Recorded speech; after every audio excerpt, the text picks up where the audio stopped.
We're back in the studio now with Michael and Mary. And what do we have with all this great news that's coming up?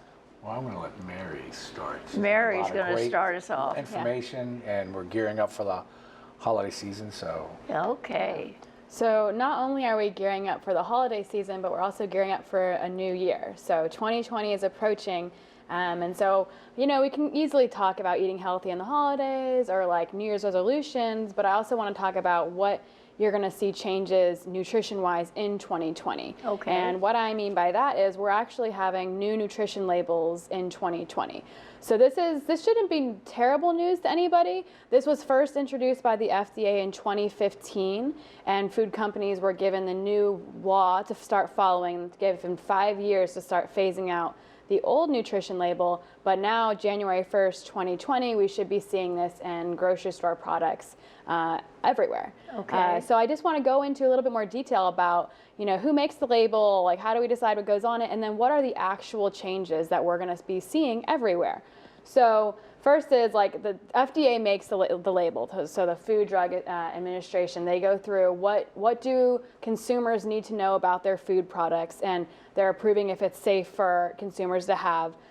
So they then will design what they want the nutrition label to look at. So before I get started, I have a trivia question for both of you. What year do you think the first nutrition label came out in? Oh heavens, I remember when we didn't have them, but I don't have any idea. Michael, do you have an idea?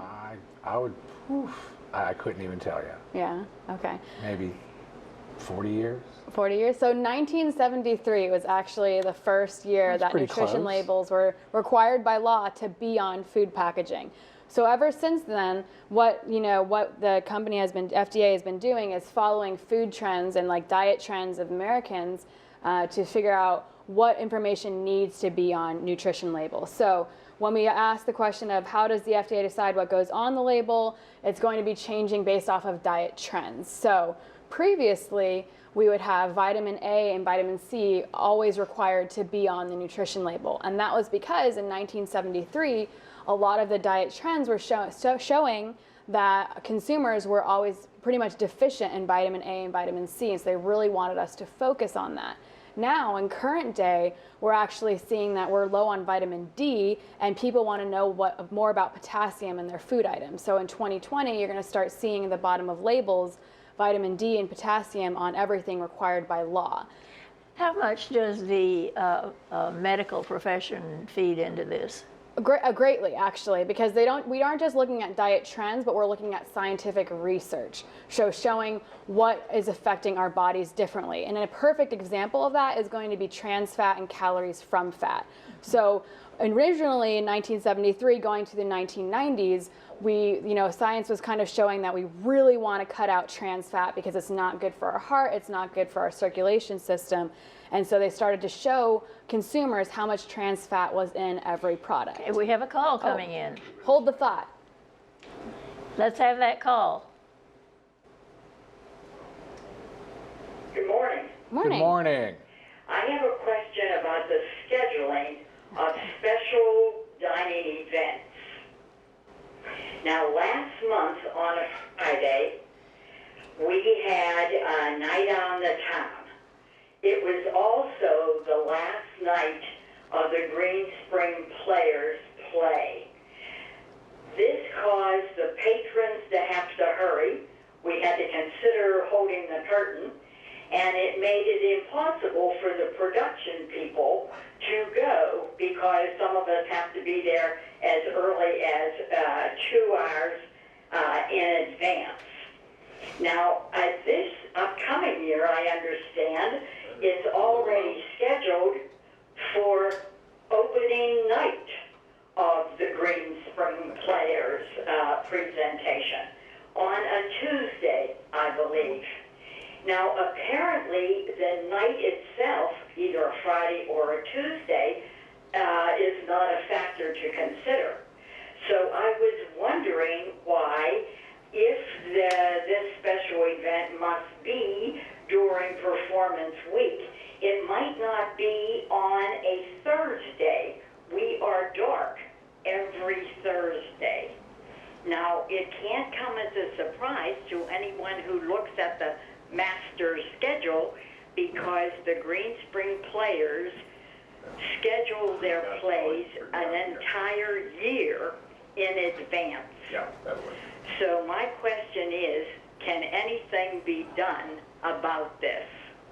We could definitely look at the scheduling, you know, as we say, a lot of stuff, you know, things can always be adjusted. And we realized that when we had this last evening with the chefs, the Brazilian themed steakhouse, and that we'll definitely look at the calendar and make sure that there's as little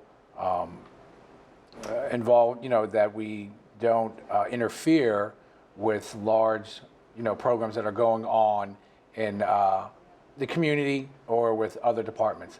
But we definitely did have some communication feedback, and it's something that we'll definitely look at for 2020. Thank you very much for your call. Okay, now. So just like we can adjust our schedules, the nutrition labels are also adjusting. So to go back to the thought that I was just wrapping up, which is how the medical profession is also influencing nutrition labels. And an example of that was that trans fat was, you know, kind of cut out because we found out that we didn't want that. So we had to then put that by law on nutrition labels, and then food products were actually trying to reduce all of the trans fat completely in products. So now they're showing that they're going to actually take away the calories removed from fat, because the scientific research, the medical research is showing that it's not necessarily the calories from fat that matter, but the type of fat you're consuming. Mm-hmm. So that was an example of how the medical profession has influenced the nutrition label. Other examples would be including added sugars on the nutrition label. So if you can go back to the slide where we can keep that up and I'll talk over it. The added sugars were now showing that Americans were eating a lot more added sugar, so sugar that's added to a product that's not naturally already in that product. And so what we want to do is educate consumers to show them how much sugar they're actually consuming. And this is based off of just the diet trends in America. So shifting from calories and fat, because we thought that that's what we needed to focus on in the 1980s, but now we're focusing on how much sugar we're consuming as a population. So that's an example of the diet trends being influenced. And then public comments are influencing just the actual design work of the nutrition label. So if you look at the one that's coming in 2020 that many residents have probably already seen in grocery stores, is that it looks different. The font for the calories are larger, and then the font for the calories for the serving sizes are larger. And it's because we want to draw consumers' eyes to that information. Mm-hmm. So I also have some products here that I want to show examples of in person. So you can see that the serving size is larger. So when you first pick up a product, you can see it. The calorie size is larger, so you can see that as well. And you can also see that now the potassium is listed on the micronutrients, and vitamin D is listed on the micronutrients. Previously, it was just vitamin A, vitamin C, iron, and calcium. Now, these percentages are based on a daily 2,000 calorie, always based on a 2,000 calorie diet. It's a recommended diet that the USDA, FDA come up with for 2,000 calories. Yes. So a question that I think is a great thing to go over is just the serving sizes on nutrition labels. So an example of that I want to talk about is how the serving sizes have technically changed. So if you look at ice cream now going into 2020, previously it would say that a half a cup is a serving size, and now it's saying 2/3 of a cup is a serving size. And so a lot of questions have come up saying, are we trying to promote a greater intake of ice cream?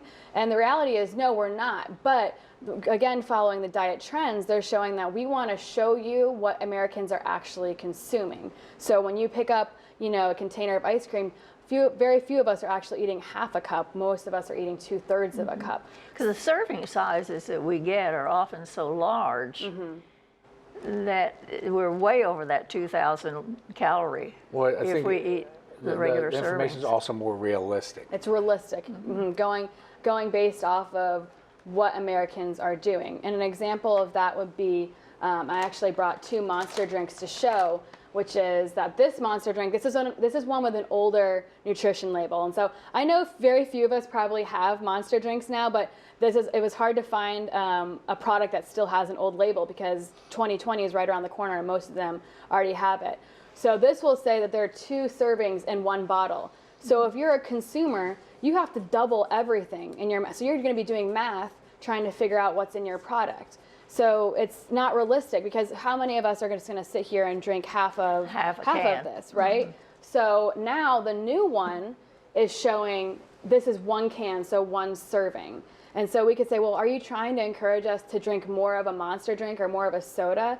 The reality is, no, not necessarily that we're encouraging that, but we're being realistic and we're saying we know no one's going to drink half of this only because the serving size says a half. We realize that in one sitting, so your 1 serving is going to be this entire can. So now they've then doubled everything and then highlighted the nutrition label information that you may need.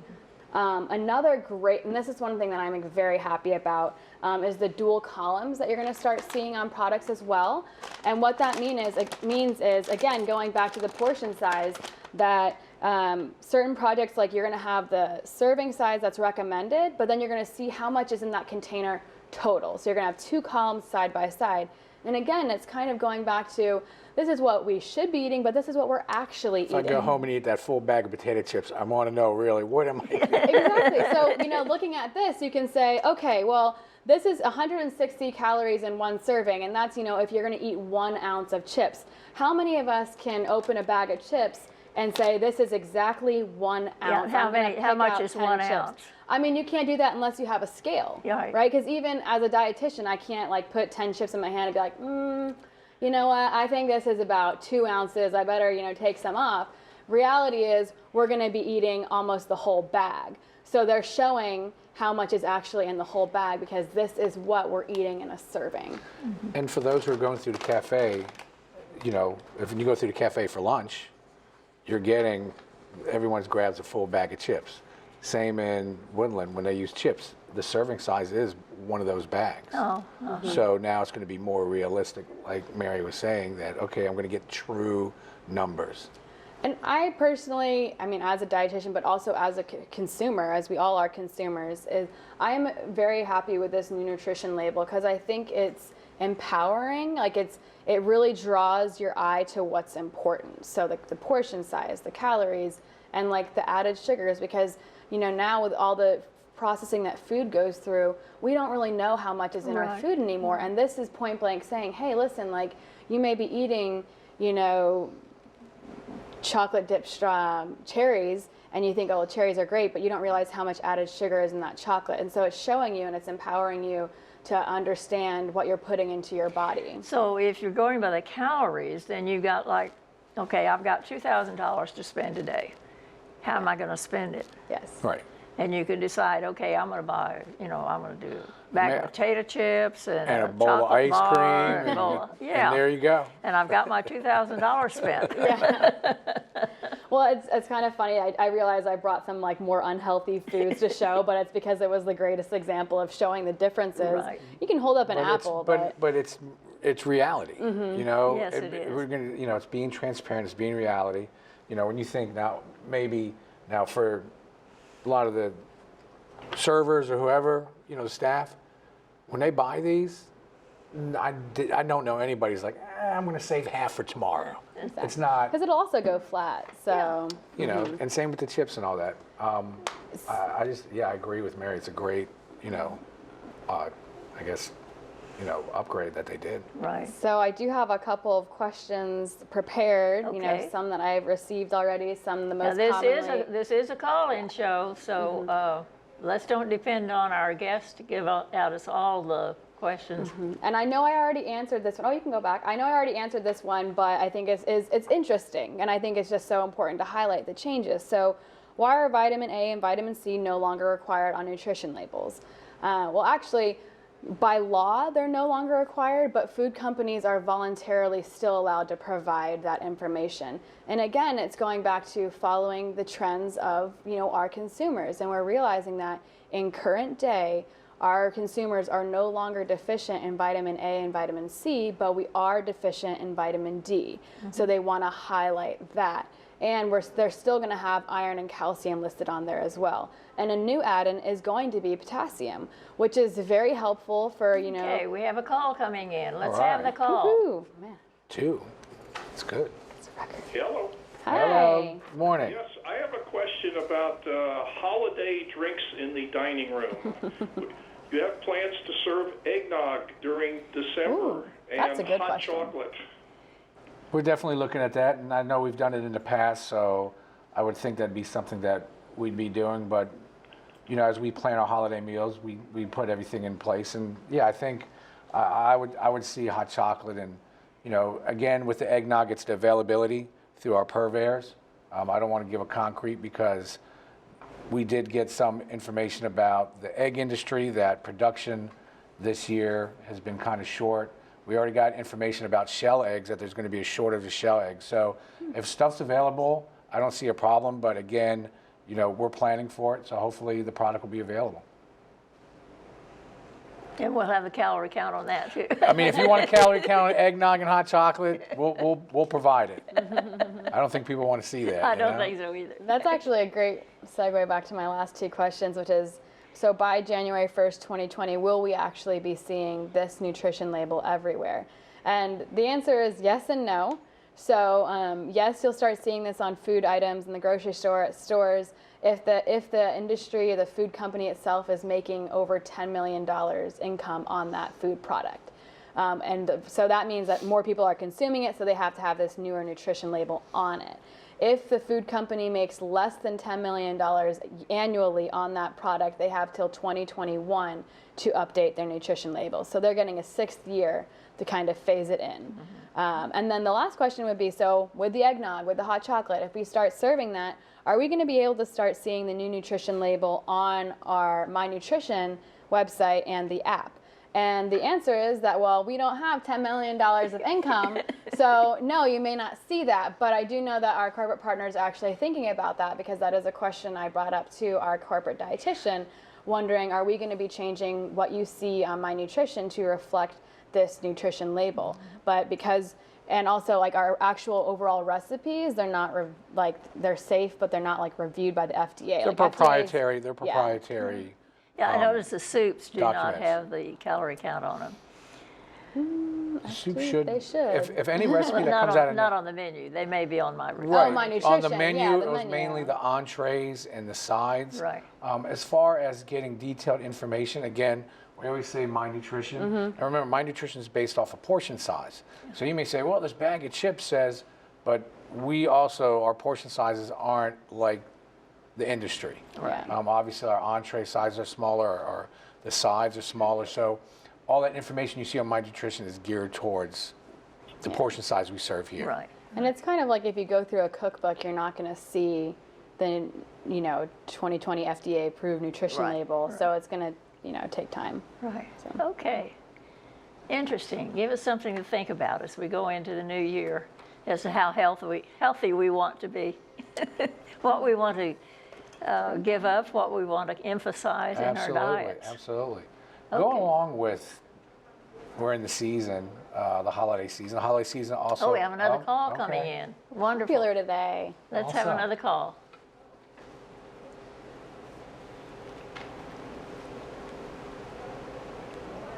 Hello, caller. Hello, good morning. Do we have the call? Good morning. Good morning.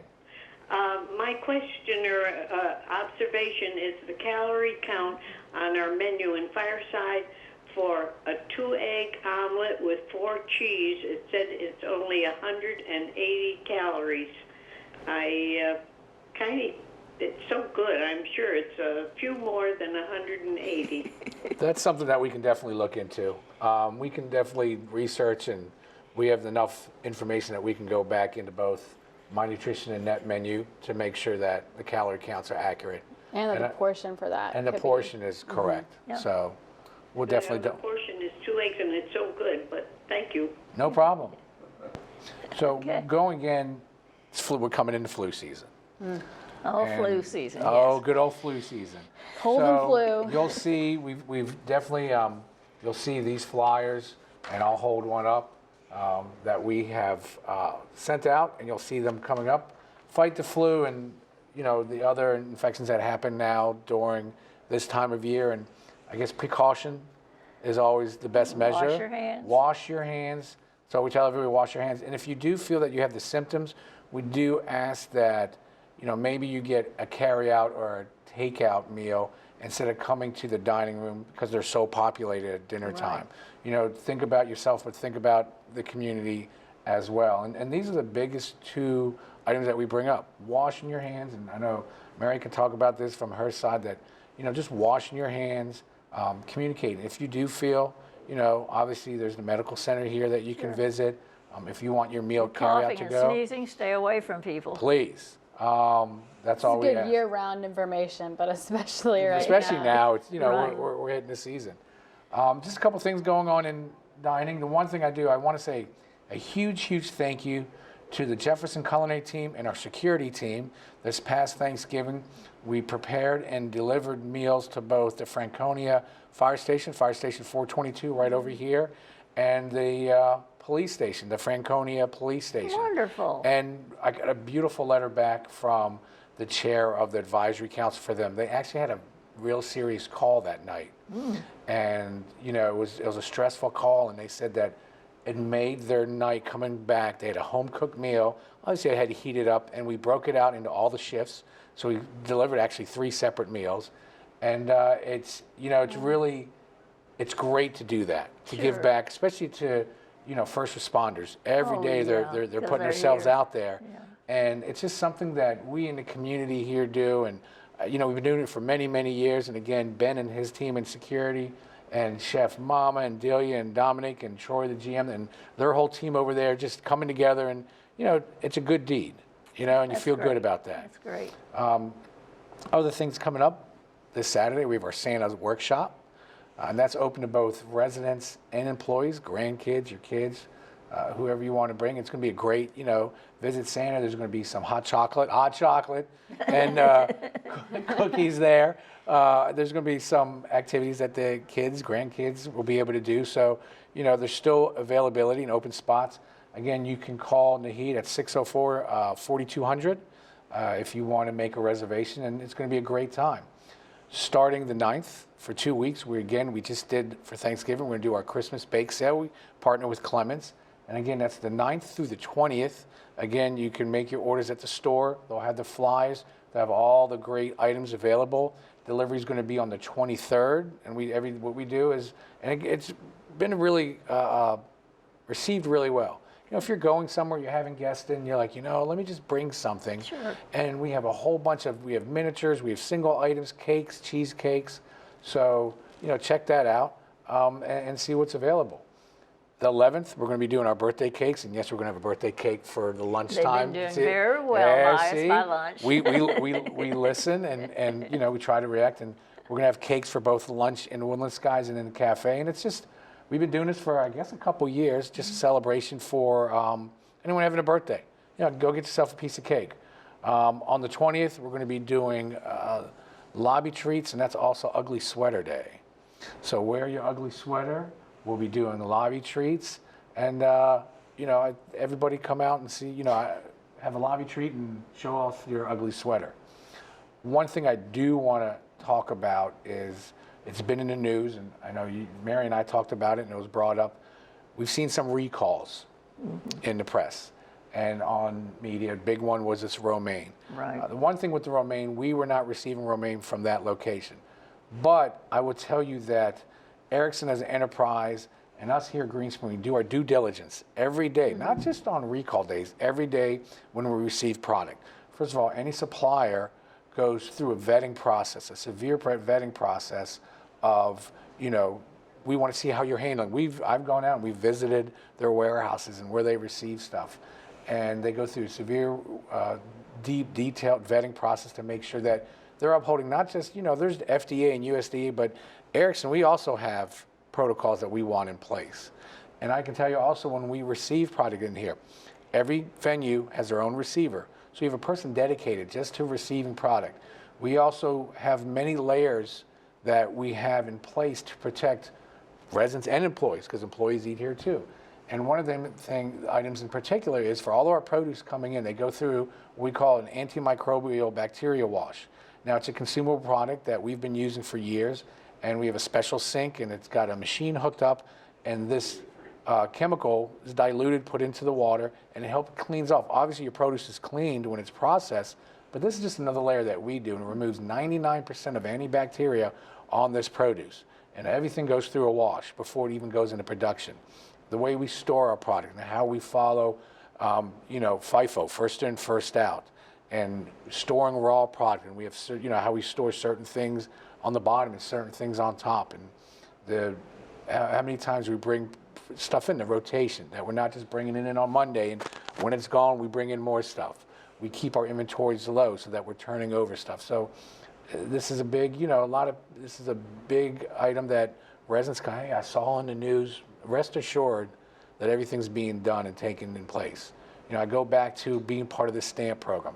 I go back to being a training facility for Fairfax County Health Department. So I understand they can't use us anymore because we're too good. I asked her last time she was here, and she's like, I really like to bring, a trainee in and find a few things, but, we really don't. There might be a minor, thing here. And when I say minor, there might be, we got to get, paper towel over here, but she's like, I want to find stuff so that they can use it as a training. And she's like, I haven't seen you here. She's like, I can't use you. And I'm like, well, I guess that's a good thing, But a lot going on. Again, Christmas, we're going to have Christmas holidays, and we're going to have special menus during Christmas and New Year's Day. So, look forward to that. And I know the chefs are putting together great menus. So a lot going on in December. It is. It is. It's always a busy month. It is. It flies by. It does. It does. But, besides that, taking it one day at a time, I think, again, I can never say enough about, dining services and the team we have here and the great job they all do. So Good. That's great. Yeah. That's great. Okay. So no more calls. We're down to 1 minute. No more calls, but we had more calls We had today more than calls today usual. than we had in the last 5 shows, I'm telling you. I think today But- was the record. And I going back to that, there's so many forms of communication here if you have questions. This That's is right. one. We have our comment cards, our town halls, our individual town halls, the resident dining council, emails. Well, speaking of the comment cards, someone made a mention to me the other day that they never hear back from a comment that they've made. I can tell you now, if they want to hear back, maybe put something in the comment card. Please give me a call if you put down your information. But remember, we're getting hundreds. And they are reviewed. They are reviewed. I There's know a that. program, I and know we the go reviews, through them. yeah. We go through them in each venue, at the dining council meeting. We go through them in our operations meeting. So they are, if you think, oh, they're just, no, they are reviewed. Now, if you want to call back, I would say, or if you have a question, we're always walking around, ask us. I always tell people, I don't know what I don't know. Yeah. So if you see us walking around doing table visits, we're here for you. Okay, so if you want a call back from your comment card, say, I want a call back, and put your phone number. Right. I mean, if you want some information, if it depends on what kind of, if you're asking for detailed information, if you say, oh, we really like the bourbon salmon, we want to see it more often. Well, I don't think we're going to call back everybody on Right. that. I'm going to be a realist. Right. But we do look at comment cards, we look at menu mix reports. This tells us what you're actually eating. Remember, we purchase based off of consumption. Sure. So if you like a certain item, and you want to see more of it, get your friends to eat Get your it. friends to eat more of it. Okay. Thank you so much for coming. Oh, thank you.